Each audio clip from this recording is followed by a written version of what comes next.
Good morning, everyone. Say good morning to the person behind you. Ayan. Kayo rin nasa online. Good morning. Oh, what a wonderful day. The psalmist says in Psalm 34, I will exalt the Lord at all times. His praise will always be on my lips. Magnify the Lord with me, and let us exalt His name together. What a beautiful day that we are gathered here. Magkakasama po tayo para magpuri, magpasalamat at sambahin ang ating Diyos na buhay. At naandito po ang ating Panginoon. Amen? So palakpakan po natin ang ating Panginoon. Let us welcome the presence of God. Kayo rin na nasa online. Kasama ninyo ang Panginoon dyan. But again, ang aming pong imbitasyon, join us here and experience God's people worshiping as we worship the Lord together. Let us prepare our hearts right now as we come and worship the Lord. Let's quiet ourselves. Saglit po tayong yumuko. At ito ng ating puso at isipan sa ating pagsamba sa umagang ito. Let us acknowledge the presence of God in our midst. The Lord is here. The Lord is waiting. He is waiting for us.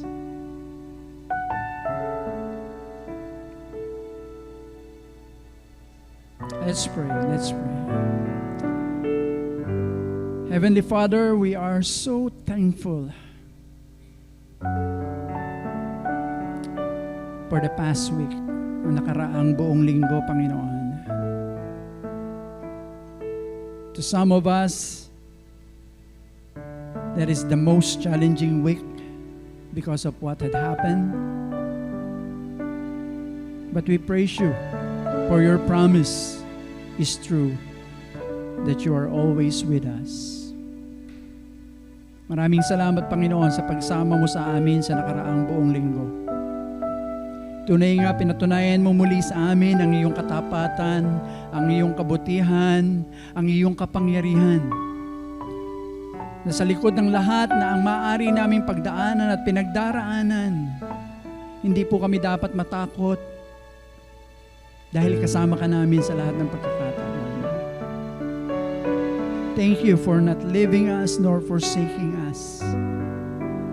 Ramdam na ramdam namin, Panginoon, ang pagsama mo sa amin sa nakaraang buong linggong ito.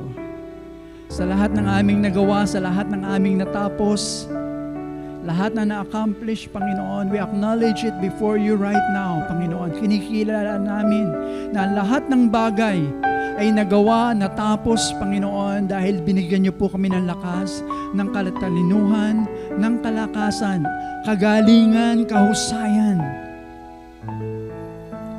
Kaya sa iyo ang papuri, sa iyo ang pagsamba, Panginoon. Niaalay po namin ang aming buhay sa iyo ngayong umagang ito.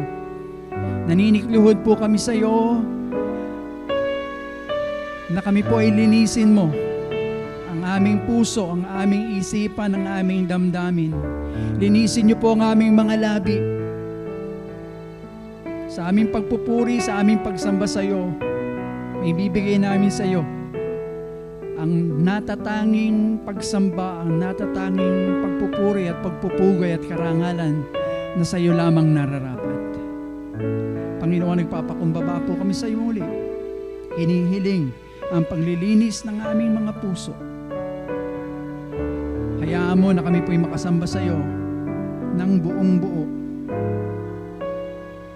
Wala pong magiging hadlang upang maranasan namin ang iyong kapangyarihan, ang iyong kadakilaan, ang iyong presensya, ang iyong paghipo sa bawat isa sa amin sa umaga ito.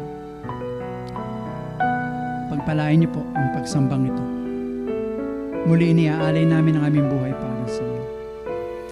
Gayon din naman, Panginoon, amin pong ibinadalangin ang aming mga kapatiran, ang aming pong mga kapatiran na magdiriwang ng kanilang kaarawan sa buong linggong ito. Pinagkakatiwala namin muli ang kanilang buhay sa iyo, kung paano ka naging matapat sa kanila sa nakaraang buong taon, ay gayon din ang ang aming kahilingan at patuloy mo pang palakasin, patatagin ang kanilang pananalig at pananampalataya sa iyo. Patuloy nilang maranasan ang iyong kabutihan, ang kadakilaan mo sa kanila. Ang iyong probisyon na hindi nagkukulang sa araw-araw. Ang iyong pag-iingat, ang iyong mga mata na palaging nakatanaw. Ang iyong gabay at patnubay sa pamamagitan ng iyong mga salita. Panginoon, pagpalain niyo po at dagdagan niyo pa po ng marami pang taon para sa kanilang paglilingkod at pamumuhay bilang patotoo sa iyong karangalan at sa iyong kaluguran. Panginoon, dalangin din po namin ang bawat membro, our prayer focus of our members, ang aming mga regular and even our associate members, even our members abroad. Panginoon, pinagkakatiwala namin ang bawat isa sa kanila. 10 ng kanilang mga mahal sa buhay, ng kanilang buong pamilya. Sa iyo namin sila pinagkakatiwala at patuloy na hinihiling, Panginoon, ang iyong pagbuhos ng iyong masaganang biyaya, ang iyong pagsama sa kanila, ang iyong pagpapala sa kanila sa araw-araw, ang iyong pag-iingat sa kanila, at higit sa lahat sa kanilang patuloy na paglakas at pagtatag ng kanilang pananalig at pananampalataya sa iyo. Maraming salamat sa kanilang mga buhay. Gamitin niyo po ito, Panginoon, para sa iyong kaluwalhatian. Dinadalangin din po namin ang iyong mga anak na tinawag mo bilang mga manggagawa, ang aming pong mga overseer, ang aming mga auxiliary head, ang elders, ang deacons, ang missionary ng iglesyang ito, ang aming mga focus leaders na to right now. Lord, I pray for how you will just give them, Lord, the encouragement and the joy, the wisdom and the guidance, that they will be able, Lord, to perform and do their task with delight, with joy, and with excellence. Panginoon, bless their families as well. Lord, let them see the labor of their hands. Makita nila, Panginoon, ang pagpapala mo sa gawa ng kanilang mga kamay. They may find joy and satisfaction and fulfillment as they serve you all the more for your glory and for your honor.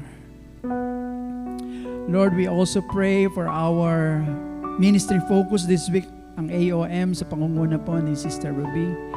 Tinadalangin po namin ang paggamit mo sa ministeryong ito upang patuloy, Panginoon, na mapangunahan ang mga events namin at mga guests namin, ang kanilang pagtanggap sa mga aming mga nagiging bisita rito. Maraming salamat, Panginoon, for how they will be use them to accommodate, Lord, and organize the different events and ministries of the church. Thank you so much for the volunteers that are so excited and with joy in their hearts. Patuloy niyo po silang pagpapalain at gagamitin. Dalangin ko rin po, Panginoon, ang aming ministry outreach ang San Mateo, Panginoon, outreach. We pray na pagpalain niyo po ang gawain sa dakong yun, Panginoon, ng San Mateo Rizal. Sa pangunguna po ni Pastor Dads, I pray for your anointing as he preaches your word this morning.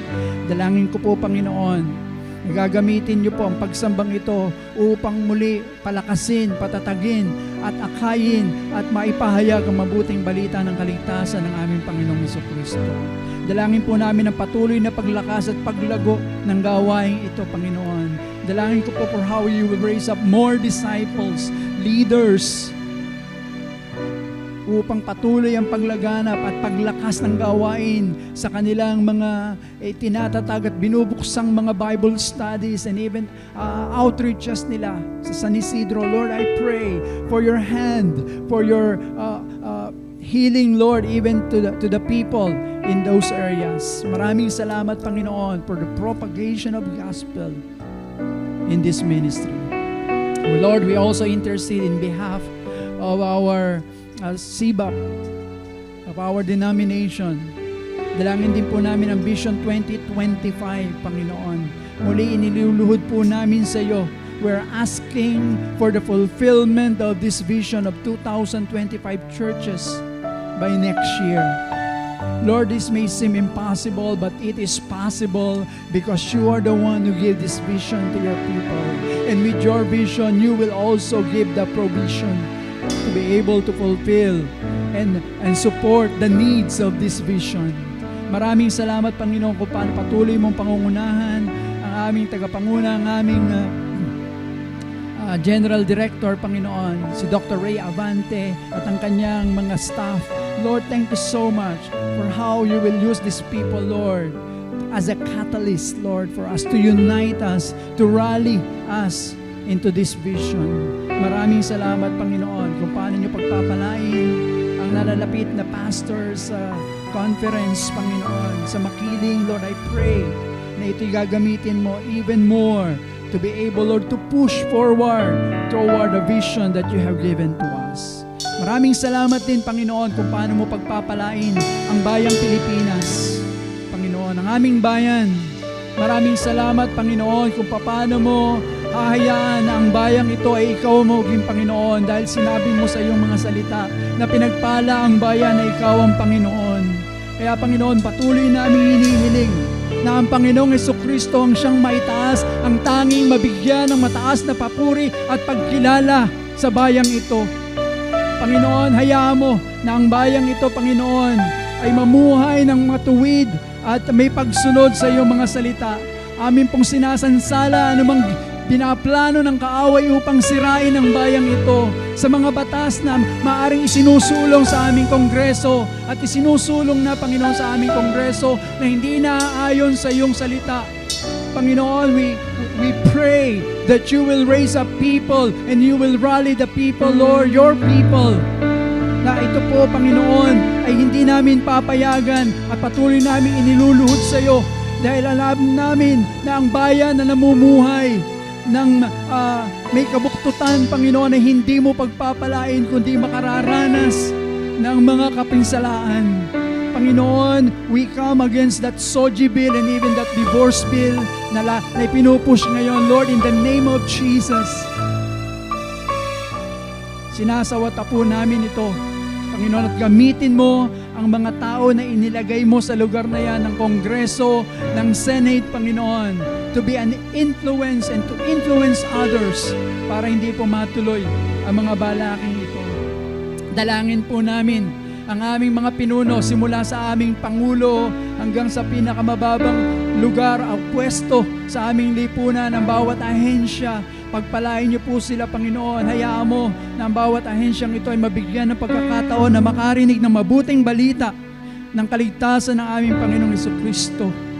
Inihiling po namin ang pagbabago ng aming bayang Pilipinas, ang paglago ng ekonomiya nito, ang kapayapaan, Panginoon, ang katuwiran ng siyang maghari sa aming bayan. Maraming salamat kung paano mo gagamitin ang bawat iglesia na kumikilala kay Jesus bilang Panginoon at tagapagligtas. Maraming salamat, Ama, kung paano mo pagpapalain ang aming pagsamba sa umaga nito.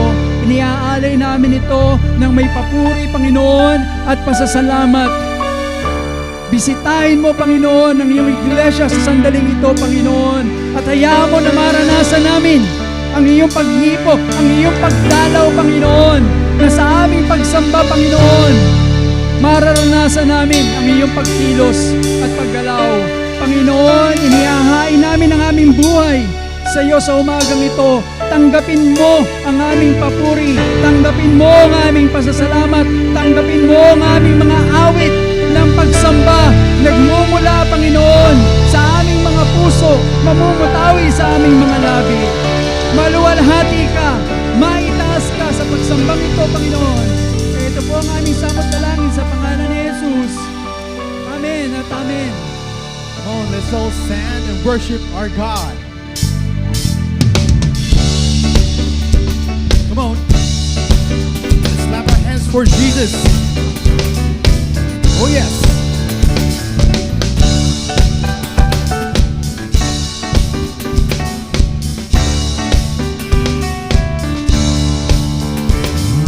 Blessing and honor, glory and power, be unto the Ancient of Days. From every nation, all of creation, bow before the Ancient of Days.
hands.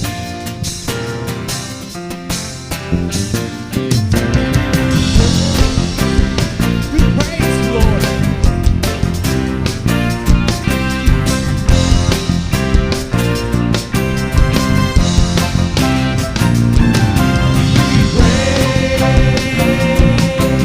Jesus, Oh, yes.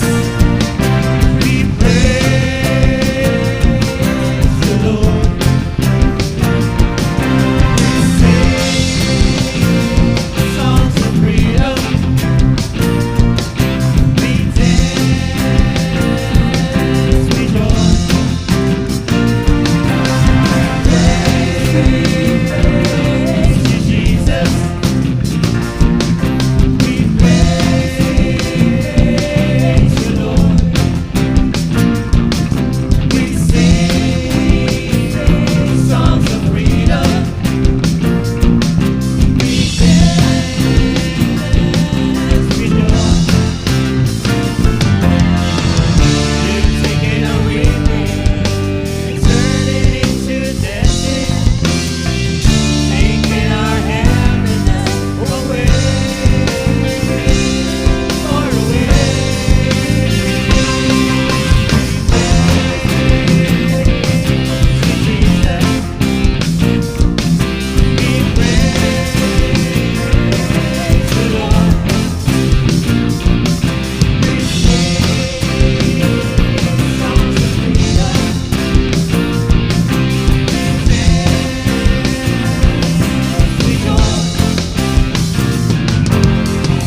You've taken a weeping and turned it into dancing, taking our happiness away,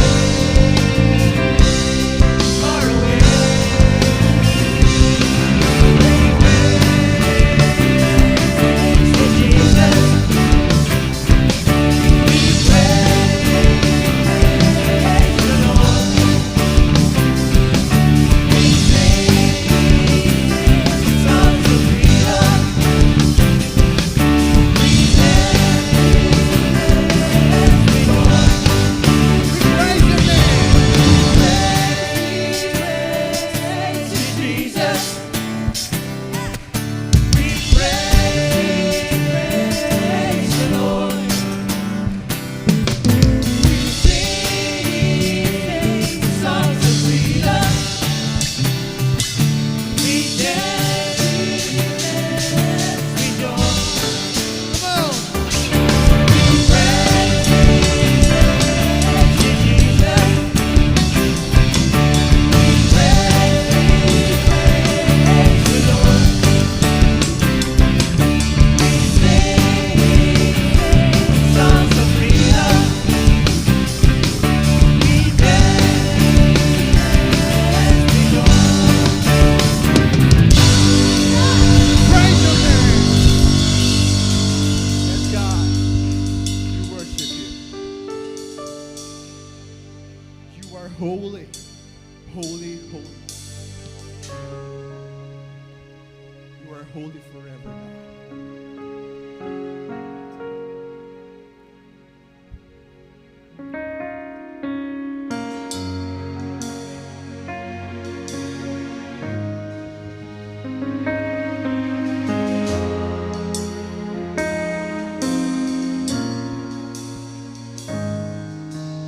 Thousand generations falling down in worship, sing the song of ages to the Lamb.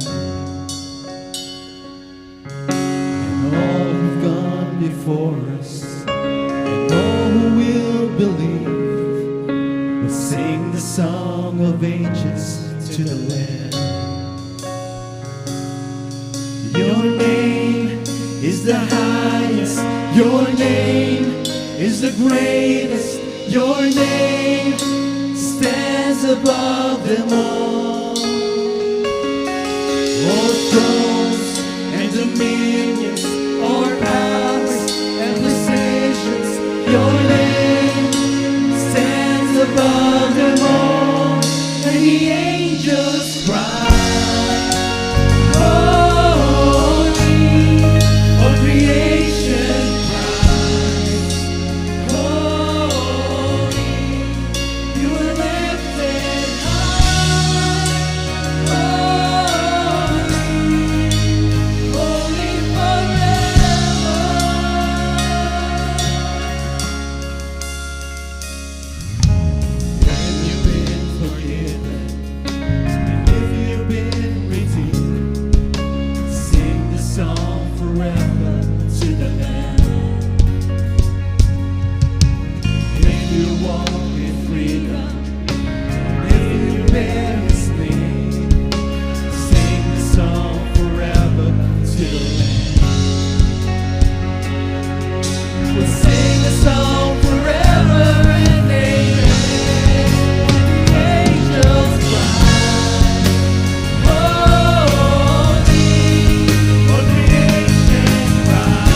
Jesus.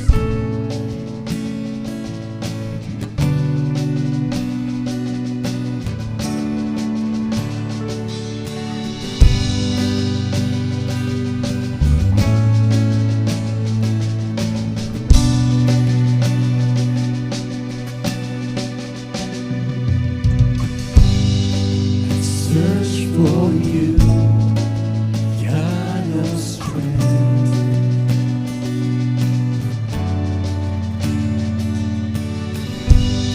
I bow to you in my brokenness.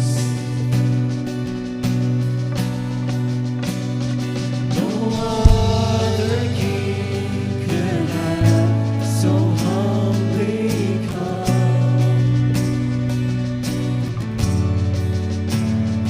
to save my soul and heal my heart.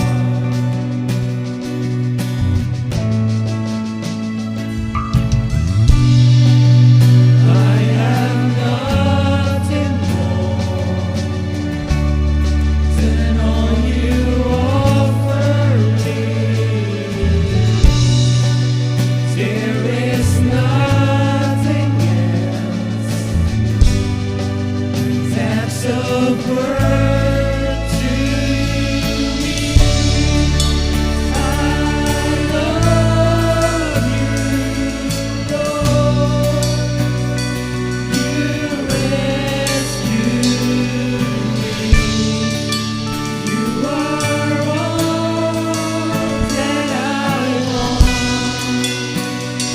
You're all I need. You're everything we need, God.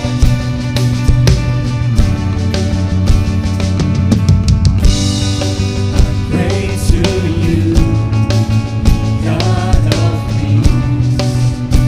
Yes, Lord, you're God of peace. I rest in you, my cares release. Oh, thank you, Lord. I have nothing more than all you offer me. There is nothing else that's a word to me. I love you, Lord.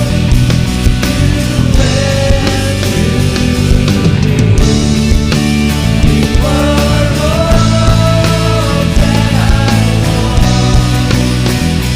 You're all I need. Oh, redeem, Lord.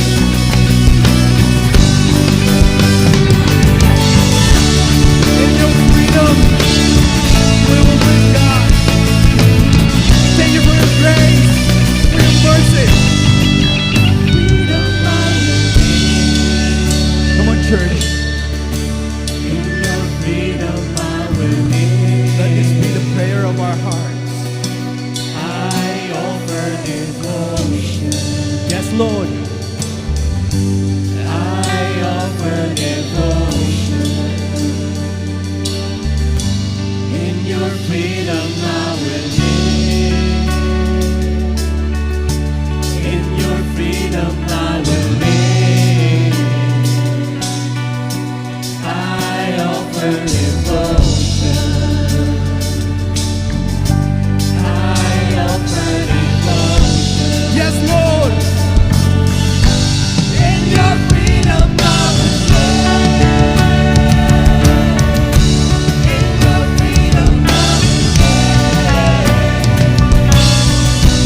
I offer devotion. I offer devotion.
lift our hands for Him in reverence of our God. I offer devotion. I offer devotion. For the last time. In your freedom I will live. In your freedom I will live. I offer devotion. I offer devotion. Oh, yes, God. We offer you everything we are. All we are is yours. All we are is yours. Thank you for your love, your grace, your mercy, God. We praise your name. We praise your name. We offer you our devotion. We are yours, God. We are yours. Thank you, Jesus. Thank you, Lord. And we just give him our loudest praise. Come on, church. Give him praise. Give him praise. He deserves it. He deserves it. Give him praise.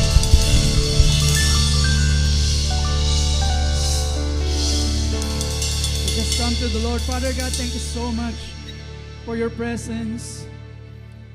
We lift our hands to you. We offer to you our worship. We offer to you our lives. Father God, I just pray right now in the name of Jesus that as our hands are lifted up, you will touch each one of us. I pray also, Lord, for how you will prepare our hearts as we receive your word for us today. Father, I pray also for your healing touch sa mga tao may karamdaman ngayon, ano man ang kanilang nararamdaman, even to those who are online. I pray in the name of Jesus, for let your healing flow. Because we know right now, Lord, that you are ready to move in our hearts as we have given to you our praise and our worship and our adoration and our thanksgiving, Lord. Come now, Lord, move in the hearts of your people. Touch your people, Father God, in the name of Jesus. So once again, Lord, we offer our lives to you. We give to you the highest praise, the honor, and the glory that you deserve. In Jesus' name. Amen. Amen. Amen. Palakpakan po natin ang Panginoon. Alright, nakakaupo na po tayo.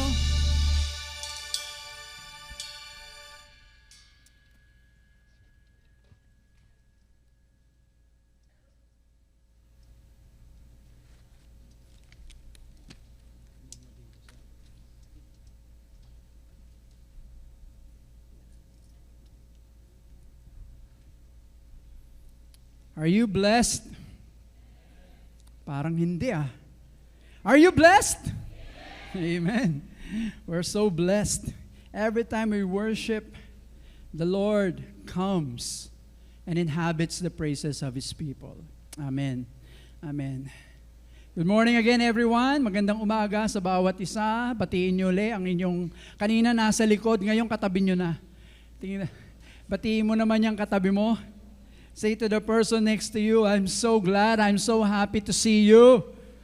Diba? Praise the Lord, you are here. What an encouragement na makita po natin ang bawat isa na naandito ngayon. Good morning. Today I will be speaking on a subject that is so close to the heart of God.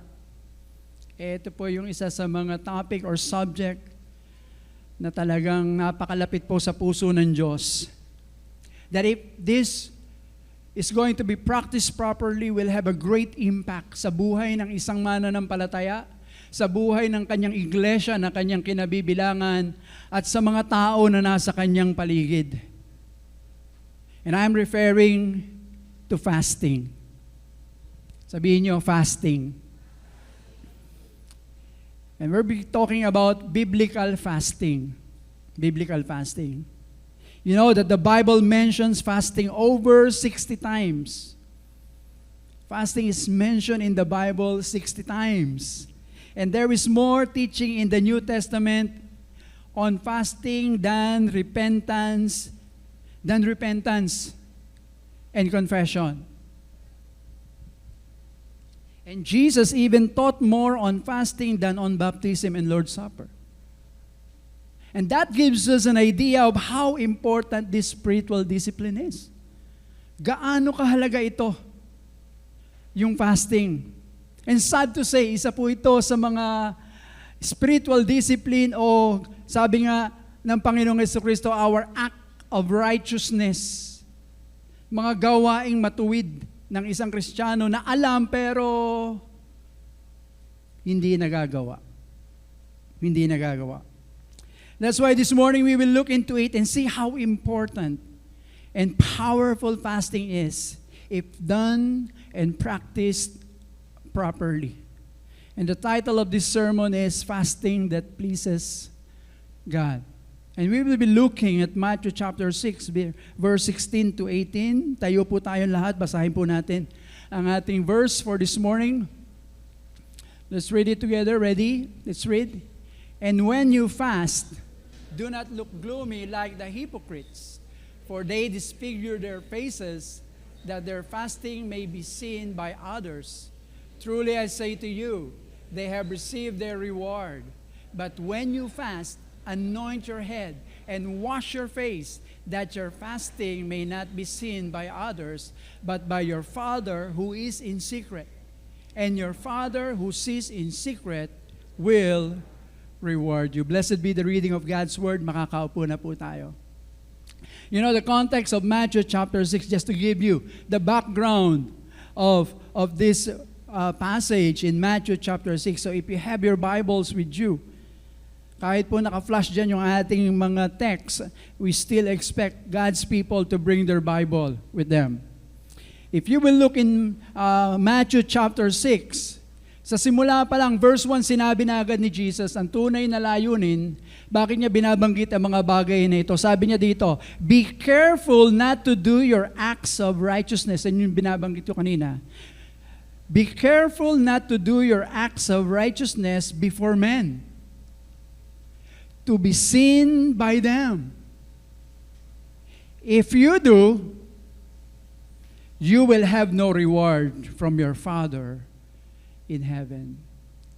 And Jesus warns His disciple. Pag tiningnan niyo po ang mga Bible ninyo, that is in the red letter. Sa Panginoong Jesucristo mismo ang nagsasabi nito.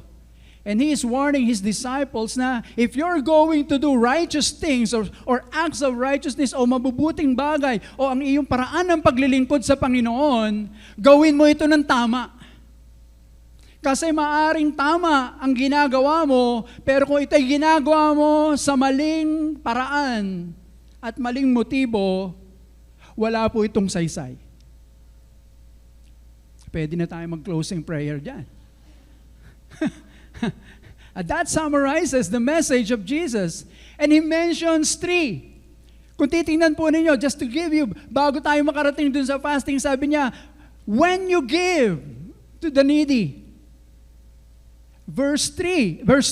And in verse 5, He says, and when you pray. And in verse 16, sa text natin, and when you fast, Jesus is giving a stern warning.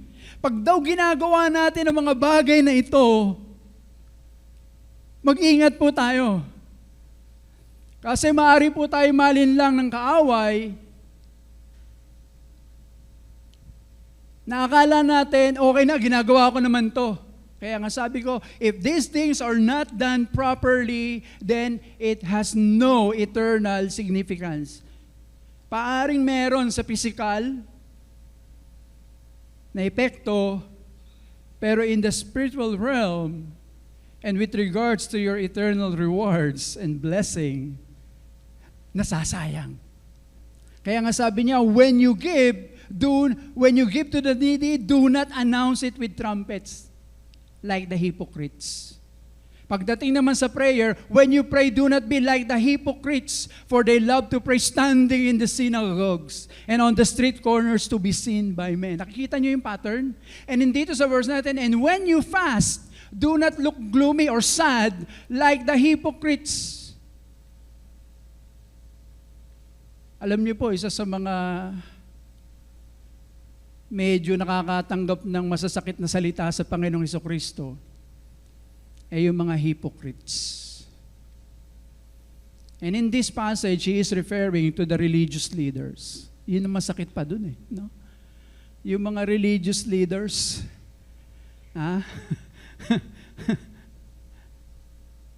he is referring to the Pharisees, to the Sadducees of those times, that they are doing things, the right things for the wrong reasons, with the wrong attitude, and with the wrong motive. Sayang. That's why Jesus is reminding his disciples, don't do that. Don't do that, especially when you fast. Ano po ba yung fasting na binabanggit dito? Let me give you what is really fasting in a biblical sense. Biblically, fasting is a voluntary abstaining from food for spiritual purposes. Ulitin ko po. Biblical fasting is a voluntary abstaining from food for spiritual purposes. Marami po kasi nagpa-fasting. Di ba? Sa ospital, pagka magpapa-check up ka, magpa-fasting ka. Pagpapa-blood chem ka, kailangan nagpa-fasting ka. Hindi po yun. Kasi kung nagpa-fasting ka, without spiritual purposes, you are just on a diet. Nagda-diet, hindi ko kailangan yun. Mukha lang nagda-diet. Di ba? But biblical fasting, ito po yung voluntaryo. I would like to stress that term, voluntary abstaining from food for spiritual purposes. Kusang loob. Because hindi po natin mababasa, especially in the New Testament, na ito po ay ini-impose or even commanded. Did you notice what Jesus says? When you fast, when you give, when you pray, hindi niya sinabing if you give, if you pray, if you fast. What does it mean? Jesus is saying to us that it is expected by God. God assumes na kung ikaw ay isang mananampalataya, kung ikaw ay tagasunod ng Panginoong Hesukristo, inaasahan niya na ikaw ay nagbibigay, ikaw ay nananalangin, at ikaw ay nagpa-fasting. Kapatid, ginagawa ba natin yung mga bagay na yan? Basic po yan. Yes, we are not saved by doing good works or acts of righteousness, but those are the proof that you are saved. Ulitin ko po yun for the sake ng ating mga bisita na naandito. Hindi po tayo naliligtas sa paggawa ng mabubuting bagay, and Jesus is not referring those things for you to be saved. Jesus is saying, once you know me, once you follow me and you believe in me, you do those things because you love me. You do it the right way with the right attitude. So, fasting, in a sense, is expected for every believer. Tingnan mo yung katabi mo. Nagpa-fasting ba yan? Ayan. Ayan ang tanong dyan, eh, ano? Ha? Marami nagbibigay, walang problema sa pagbibigay. Nagpe-pray. Nagpa-fasting. That's why we're going to look at this, because our theme for this month, as our senior pastor, is preparing us even dun sa ating pong prayer convergence last Wednesday, where we are going to pray for big things. In your life, in your family, you pray big things for your ministry, for your work, for our country, for our nation. We are going to pray big things. And if we are going to pray big things, fasting has a big role on it. Malaki po ang bahagi ng pagpa-fasting. And if not done properly, masasayang lang po. But before I go to that main topic of fasting that pleases the Lord, the first question is, should Christian fast? The answer is yes, because Jesus himself expects is expecting it to all of us. Jesus taught and exemplified fasting. Naalala nyo, nag-fasting nga siya before He started His ministry for 40 days. That's why Jesus Himself gives us the idea that fasting is very important. He taught it and He exemplified fasting. Not only that, the early church practiced fasting. Yung early believers, if you are going to read Acts 13 and Acts 14, every time the church is going to start a new ministry, every time they're going to decide something that is very important, crucial to the ministry and work for the kingdom of God, they are doing fasting. And then thirdly, Old Testament believers observe fasting. Moses, David, Nehemiah, Ezra, Queen Esther, and so on and so forth. So we should settle that. Should Christian fast? Yes, it is, 100%. We should fast. Then when should Christian fast? Kailan ba tayo dapat nagpa-fasting? Biblically, first, during times of sorrow and great loss. Kung maaalala ninyo, when David heard the loss, the death of Saul and his son, David called for a fast. Nagpa-fasting po, in need of God's comfort. When we need God's intervention and help, the people of God fast. During times of sorrow and great loss. But also during times of serious illness. David once again, when he learned na yung kanyang anak with Bathsheba is sick and is going to die, he fasted. He fasted. He's seeking for God's intervention in the life of that child. In times of danger, during times of danger, kung maalala ninyo yung time in the story of King Jehoshaphat, when the Ammonites are going to invade them, pagtutulong-tulungan sila, wala silang magagawa, Jehoshaphat called the nation to fast. In times of great danger, naalala ko nung COVID, ang daming call to fast. Di ba? During times of repentance, as we seek God's forgiveness and mercy, there is a call to fast. Nag-aayuno. Naalala ko during the time of Daniel and even the time of Nehemiah, they called to fast. Tumatawag po sila at sila mismo personally nagpa-fasting. And one very significant is the story of Nineveh. If you remember the story, si Jonah, sabi ng Panginoon, go to Nineveh, preach the gospel, preach to them that if they will not repent, they will be judged by God. They will be consumed. Mamamatay silang lahat at parurusahan sila. Ayaw ni Jonah. Kasi sabi niya, alam ko mahabaging Diyos ka eh. Pag nagsisi yung mga taong yan, patatawarin mo yan eh. Ayoko. Pero alam natin ang storya. In the end, they heard the news. And when the king of Nineveh heard that they are going to be judged, he called for a fast. Sabi niya, mag-fasting lahat. Mamamatay tayong lahat dito. Dahil sa ating kasamaan, dahil sa ating hindi pagsunod sa Diyos, mamamatay tayong lahat, magpapasting tayo kasama mga hayop. Imagine, basahin niyo yung kwento, pati mga hayop, hindi kakain. And God relents. Pinatawad po sila ng Panginoon. Na-delay lang. Kasi saglit lang yung kanilang repentance. During times of repentance and Christian fast or believers fast during times of new task or ministry. The church always calls for a fast. Nagpa-fasting po tayo at the start of the year to ask for God's guidance and anointing and direction.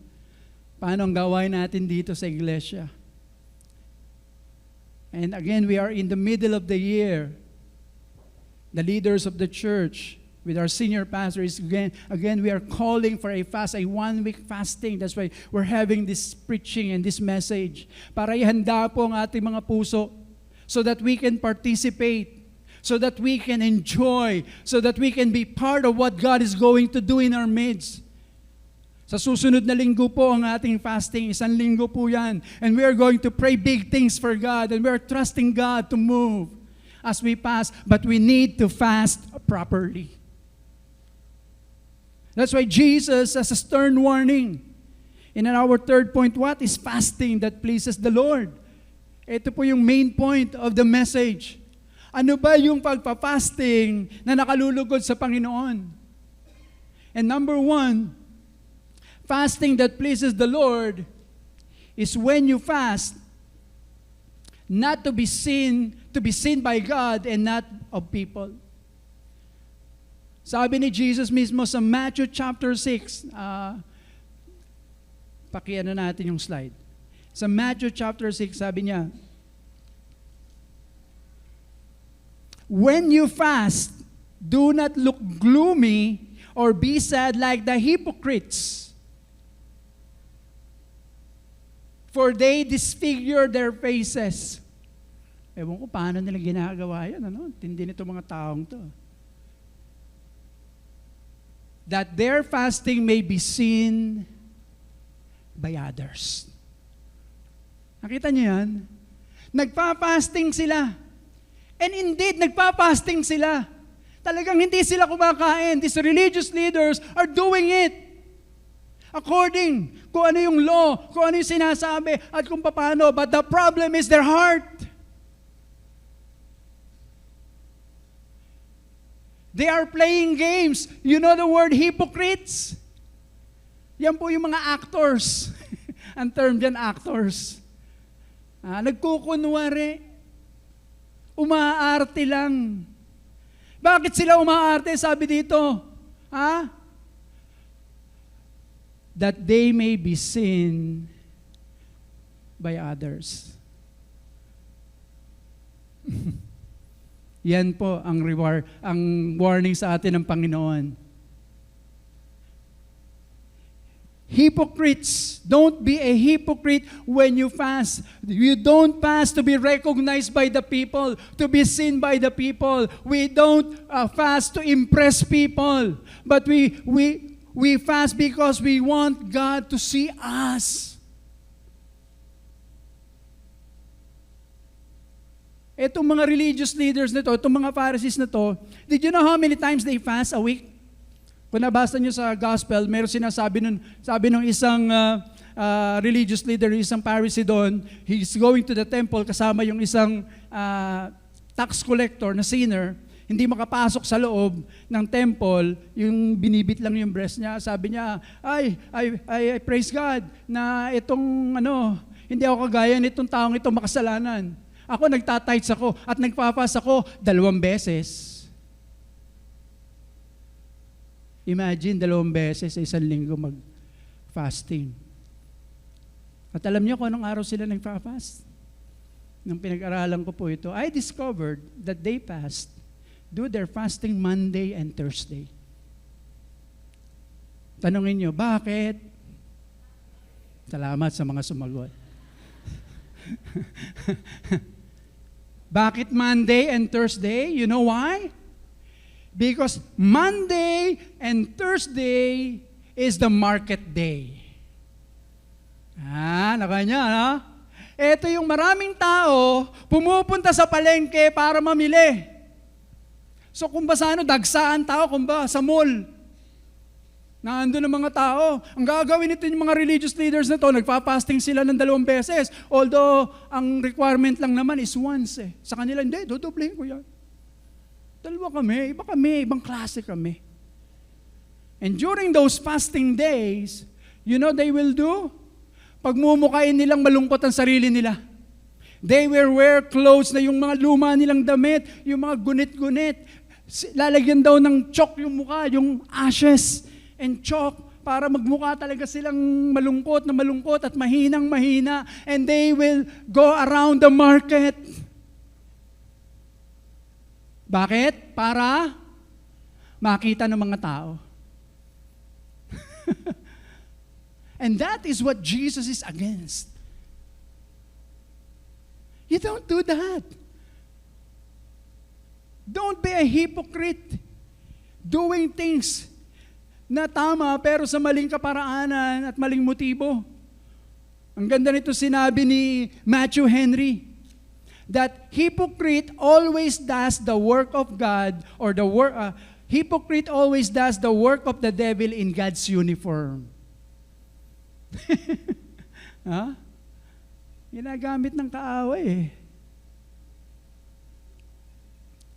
Sad countenance, disfigured faces, so that they will be seen and recognized. And ang sabi diyan, truly I say to you, they have received their reward. Pag nag-fasting ka, may reward ka. Yun nga lang, sa ganitong pagkakataon, ang reward mo, yung palakpak ng mga tao. Galing. Bilib talaga ako dito. Napaka-spiritual na tao nito. Meron niyang kwento raw na merong isang church member na nag-go-grocery. Nakakita nung isang tao na namumutla. Nakakasalubong. Parang ako, ganun, namumutla. Tinanong agad, pastor ka? Ay, hindi po. Nagpa-fasting ka ba?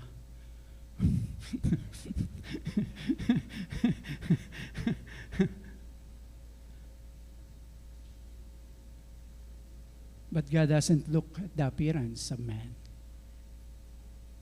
God looks at the heart. Alam ng Diyos. Kaya sabi niya, pag ganyan ang ginawa mo, you have received your reward. In other translation, you have received your reward in full. Kumpleto na. Wala nang dagdag. Pero may reward ka. Yun na lang yun. May reward ka. Papalakpakan ka ng mga tao. And that's what those religious leaders during those times are doing. So fast, not to be seen by God and not of people. Secondly, fasting that pleases the Lord, you need to fast secretly as much as possible. And this is what Jesus prescribes in verse 17. Anong sabi diyan sa verse 17?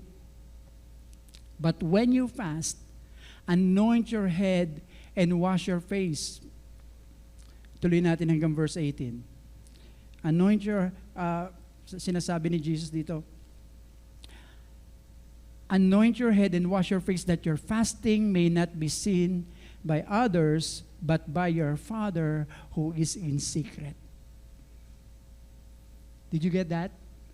Ang sabi ni Jesus, pag nag-fasting ka, do it silently. Huwag mo ipagsabi. Hindi yung, alam mo kapatid, nagpa-fasting ako ngayon eh. Talaga, wala naman sa itsura. And that should be the case.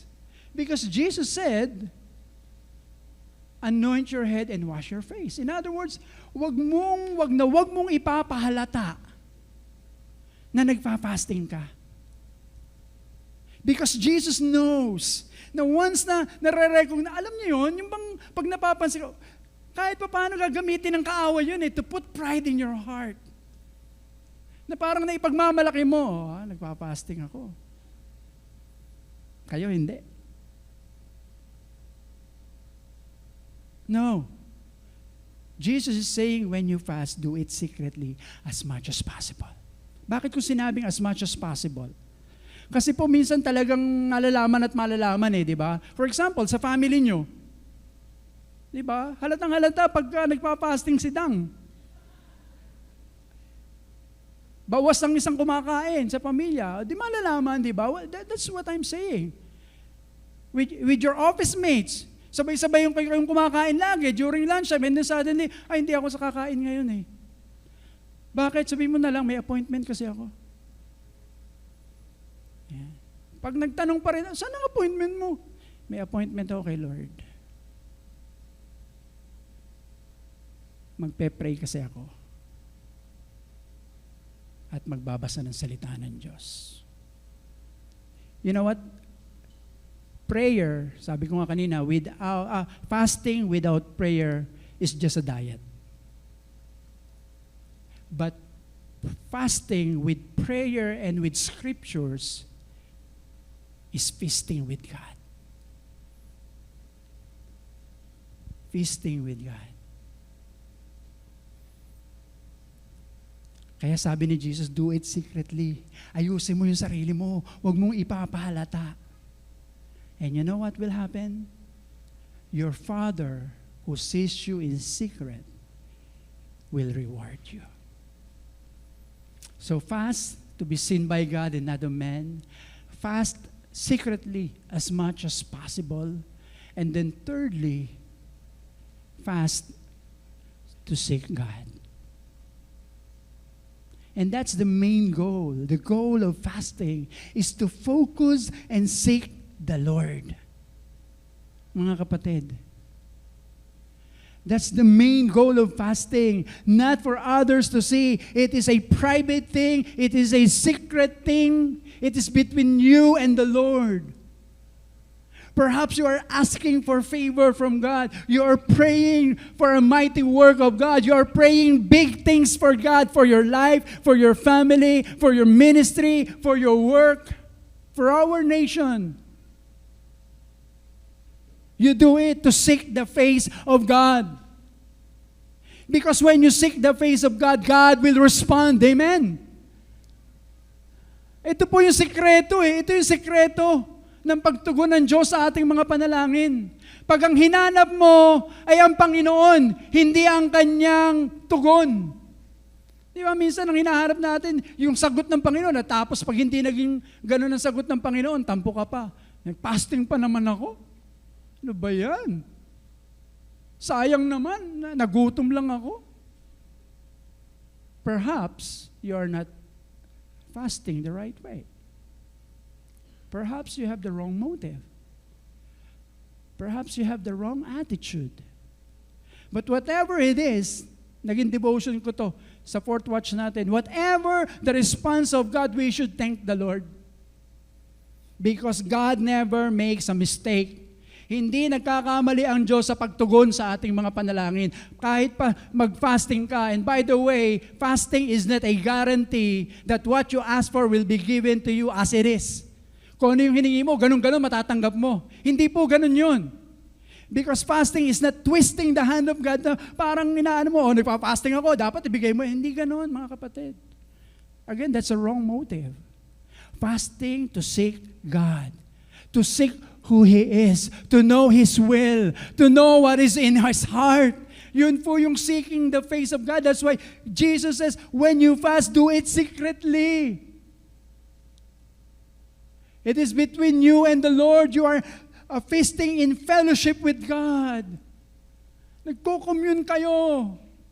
Alala ko nung si Darlene, maliit pa.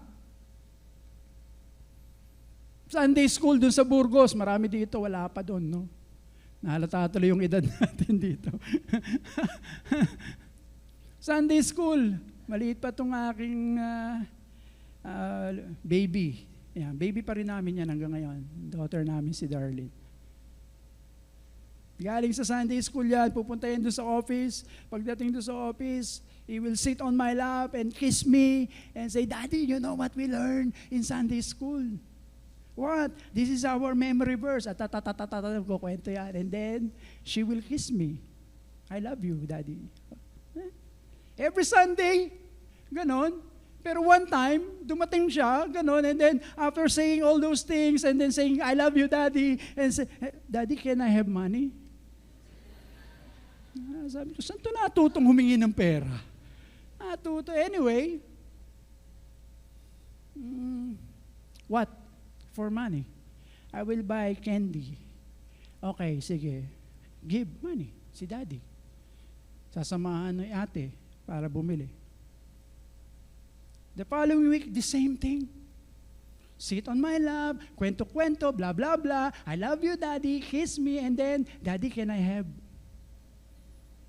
Siyempre, bigay ka. Di ba? Kaya sabi ko, teka muna, mukhang nakakahalata ako dito.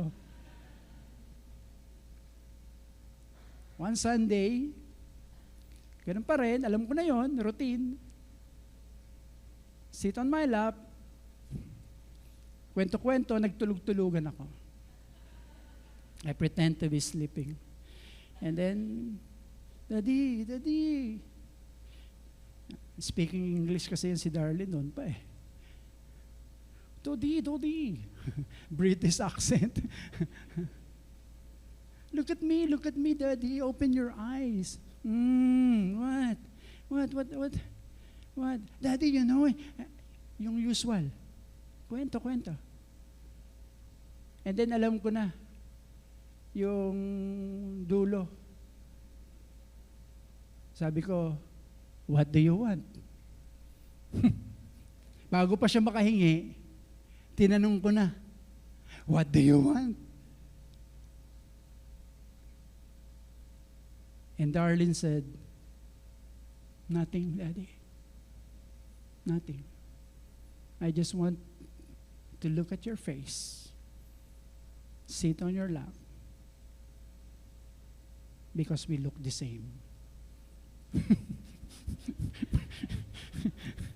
Magkamukha daw kami. Ewan ko kung hanggang ngayon, aaminin niya magkamukha kami. Baka hindi na. May isip na yan ngayon eh. But, you know what? At that very moment, Darlene is not asking for anything. But because she has learned to seek the face of his Father, to seek his Father's heart, I am willing to give anything that she will ask of me. How much more is our God? That when we fast, we are just coming to God, Lord, I want to know you more. Lord, I want to be intimate with you. Lord, I want to know your purpose. Lord, I want to know your will.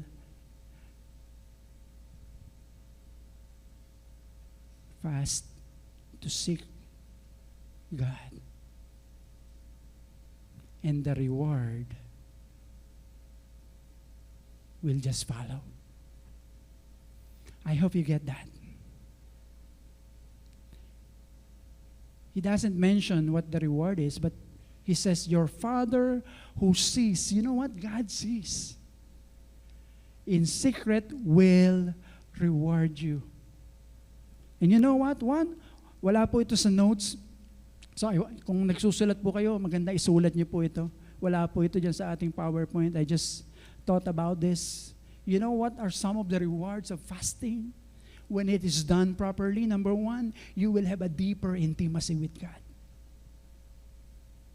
Lalalim at lalalim ang kaugnayan mo sa Panginoon.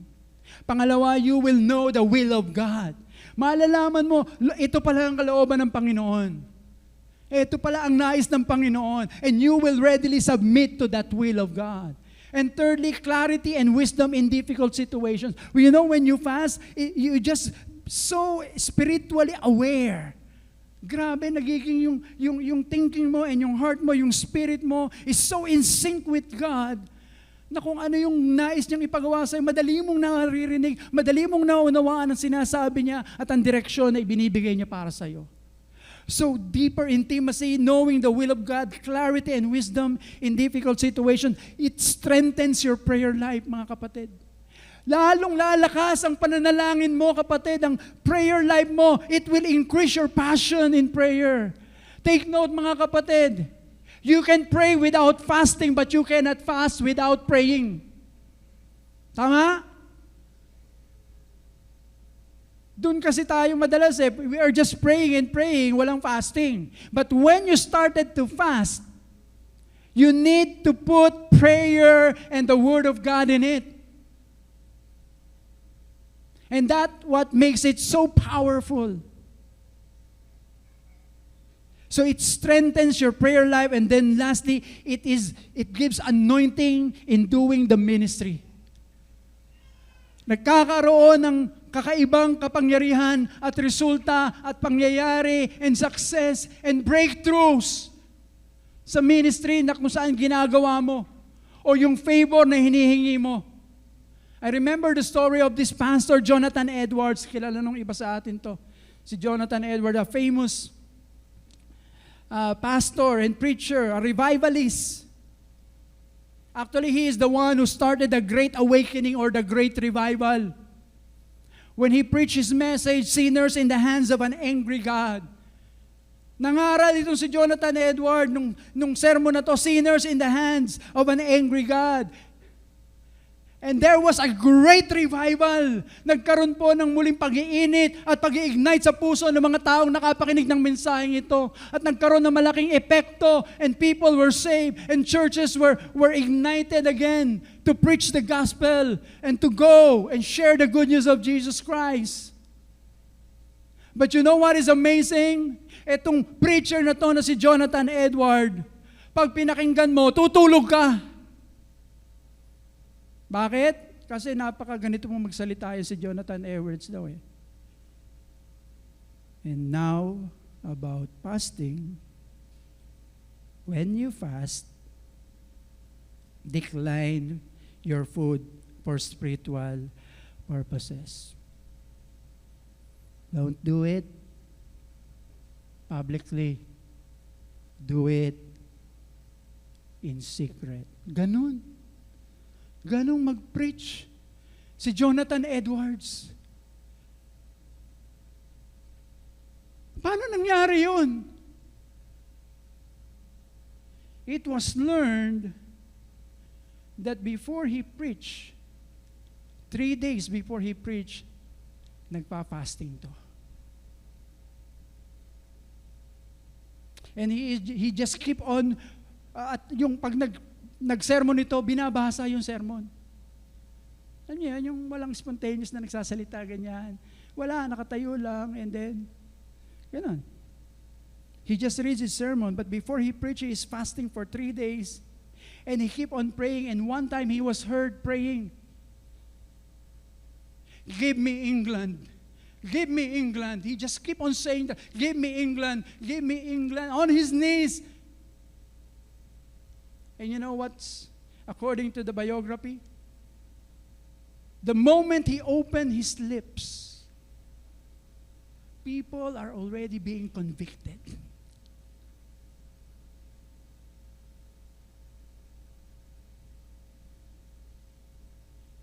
Because this is not the work of the flesh. This is the work of the Spirit of God. And when you fast, the anointing, the power of the Holy Spirit will come upon you. Hindi po ito nakukuha sa sigaw-sigaw, sa arte-arte, o sa galing-galing. No! It is through the power, not by might, not by power, but by the Spirit of God. And the Spirit of God will come upon you when you learn to fast properly. When we learn to do it the right way. And I could just imagine, if all of us will pray big prayers for the following week, sa susunod na linggo, next week, as we prepare our hearts, if we will just fast the right way, fast the way that pleases God, I could just imagine how the Spirit of God will move and work in the lives of the people around you, in your work, in your ministry, in your family, in your own personal life. In closing, fasting is focusing and feasting on God. It is abstaining from anything that distracts us from focus, including food, in order to satisfy our hunger and thirst for God through prayer and meditation of His Word. Hindi mo pwedeng tanggalin yon. Hindi mo pwedeng tanggalin yon. And the ultimate goal of genuine fasting is to please God the Father rather than men. Knowing that God looks not merely on outward appearance, but upon our hearts. May the Lord find us when we fast, that we fast for the right reasons, with the right attitude, with the right motive. Let me leave you with this challenge from the book of Zechariah. As we prepare our hearts to fast, the Lord is asking the Israelites, was it really for me that you fasted? Let's bow our heads.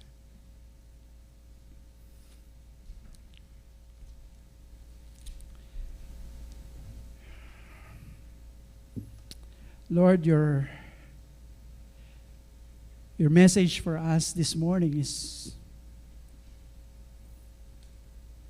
challenging.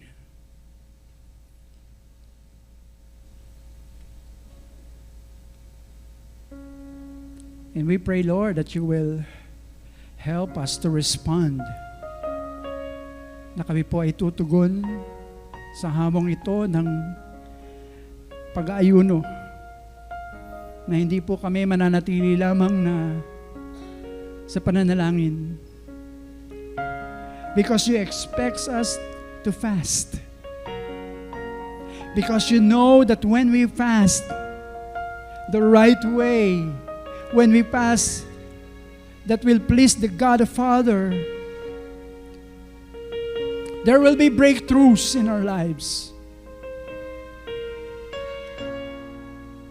Maraming bagay na mangyayari sa amin. The blessings that you want to pour out in our lives will be realized. So Lord, help us that we will consider this to become part of our daily life sa pang-araw naming pamumuhay bilang Kristiyano.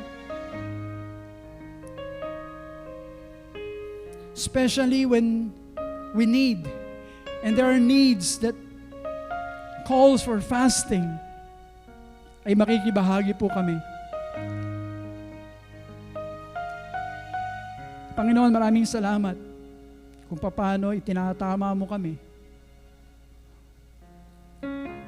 upang ang mga pinangako mong gantimpala para sa amin ay aming matanggap.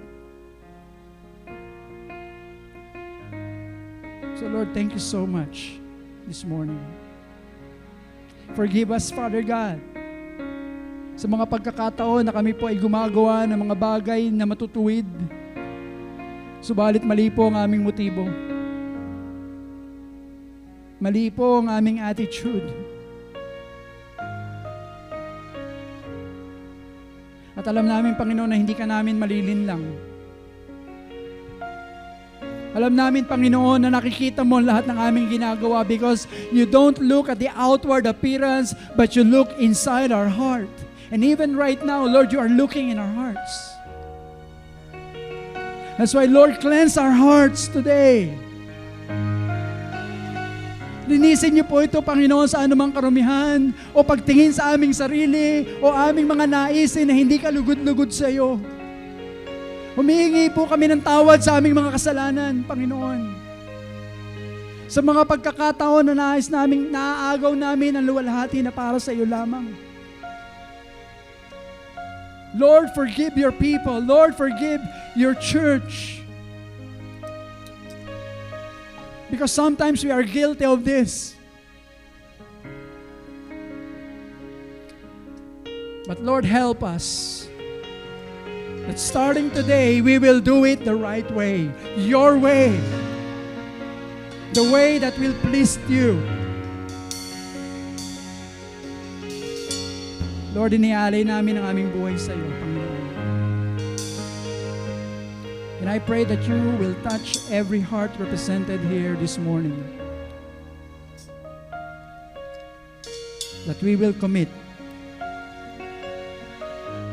to this discipline of fasting. Father God, bless your word into our hearts today. In Jesus' name. Amen.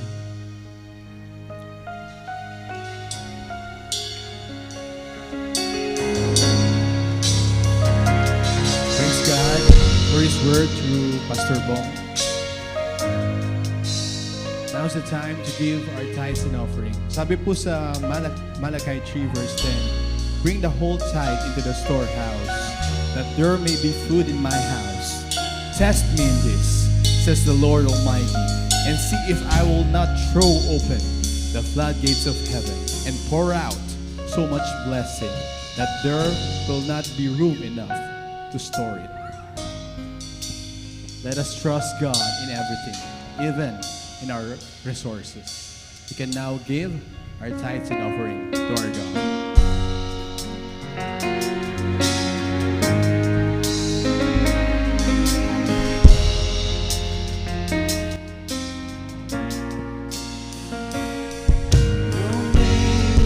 Is the highest, your name is the greatest, your name stands above them all. All thrones and dominions, all powers and positions, your name stands above them all. The angels cry, holy, for the ancient cries, holy, you're lifted high, holy, holy forever. And the people sing, holy, to the King of Kings,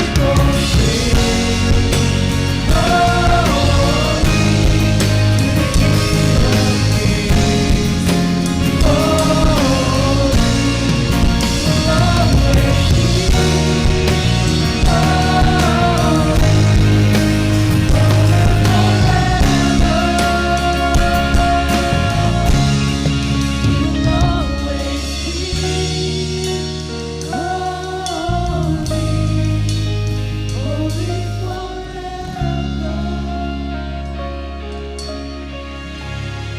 Yes, Lord, bless these tithes and offering. We offer you everything we are. We praise your name. In Jesus' name, amen. Amen. Amen. Makaupo po tayo saglit for some announcement. But before that, let me welcome our special guest this morning, si Rizil Elise. Rizil, thank you for coming. Yan. Siya po ay taga dyan, nagwo-work sa Makati Court. Diyan lang po sa munisipyo dyan. So thank you for coming. And we hope and pray na hindi ito ang una at huli, but you will come back again and again. So thank you. For our announcement, meron pa ba tayong guest na iba? By the way, welcome pala kay Daryl. Kanyang pag-visit sa atin muli from the United States, ating member na to. And also, we would like again to extend our condolences to the family, kay Brother Jim, for the passing of your mom, and to the Cabaron family, for Tita Cora Cabaron. So, yan po. Our announcement, Fourth Watch, ito po. Mas maganda, samahan na natin ito ng fasting, no? Yung Fourth Watch natin, sabayan na natin ang fasting to. So, Fourth Watch, from Monday to Friday, 4 a.m. And then, guitar and drum lessons, yan. Meron na pong nagpatala daw nito kanina, narinig ko kanina sa ating e-connect. So, register lang po kayo, contact Mark Villegas, yung ating pong worship leader. Yan, siya po yan. Guitar and drums lesson. And then pray big, abangan po natin to. This is a 7-day prayer and fasting. That's why next week, our message again is all about prayer. So talagang babalik po tayo dito sa pananalangin natin. Pananalangin. So pray big. And then, this week na po ito, July 16 to 20, No Other Way. Ito po yung ating 5-day club. Yan. 5-day club. Ito po yung iba, ano yan? DBBS po. Sa mga, para wag po kayo magulo, iba, DBBS lang po yan. July 16 a.m., 8 a.m. po dito sa Sanctuary. Teka, nabago. 2 p.m. pala. 2 p.m. to 4. Ayan. ECMI Makati, dun po sa 4th floor. Bukas sa mga batang edad, 5 hanggang 12. So, dalhin po natin ang mga bata dito simula sa, yan ba yung 16? Sa Tuesday, ano? Tuesday. From Tuesday hanggang Sabado ata. Sabado po yan. 5 days nga eh. Next. Bloodletting. Wala, hindi na naman ako kasali dito. Denied na ako dito. Hindi na ako susubok dito.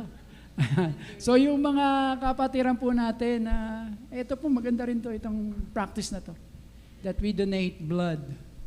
So nakakapag-extend po tayo ng buhay ng ibang tao, and at the same time, tayo din po, maganda raw yung sa health po natin yan, yung nare-replenish at nabibigyan tayo ng panibagong dugo. August 24, contact Sister Dang. Meron ka bang special announcement? O, yun na yan. Ayun, halika dito. Kasi parang meron kang gustong sabihin sa akin eh. Thank you po. Ayan, salamat sa pag-announce si Pastor Bong. Basic qualifications. Sasabihin ko po ngayon, pero yung mga susunod, syempre, mas magiging detailed po. Una po, age 16 to 65. Without written parental consent, with written, yung mga 16 to 17, syempre, si Ate Lynn, nalungkot siya dito last year.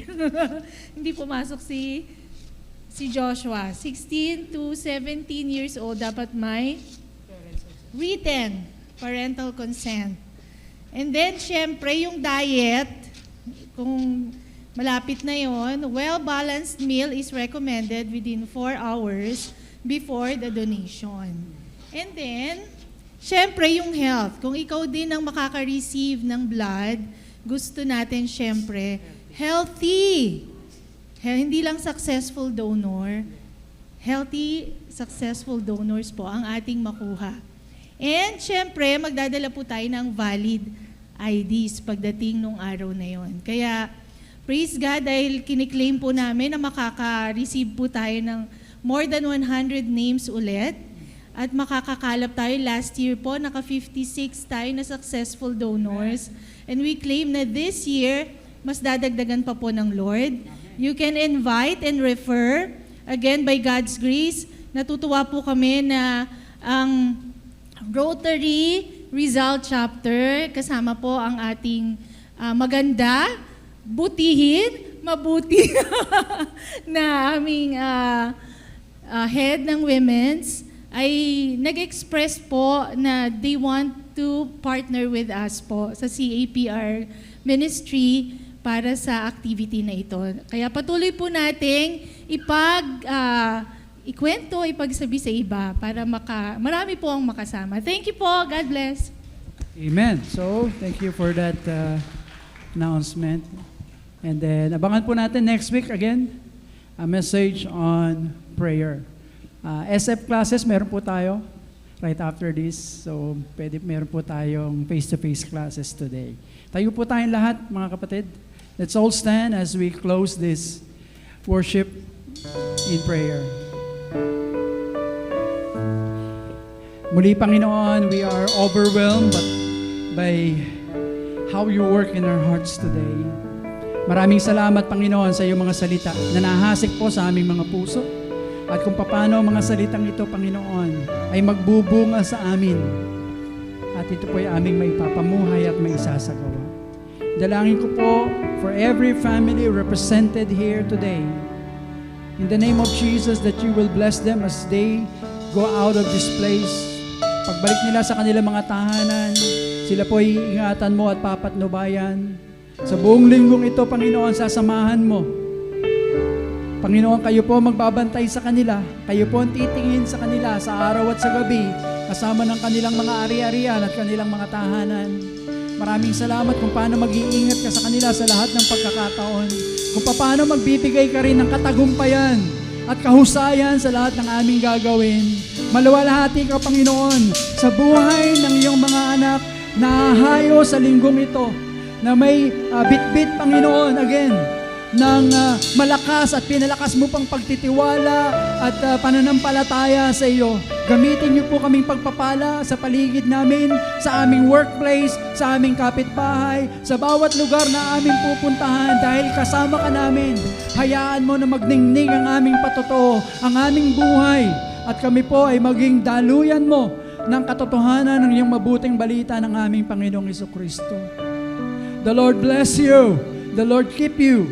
The Lord make His face shine upon you and be gracious to you. The Lord turn His face toward you and give you peace. In Jesus' name.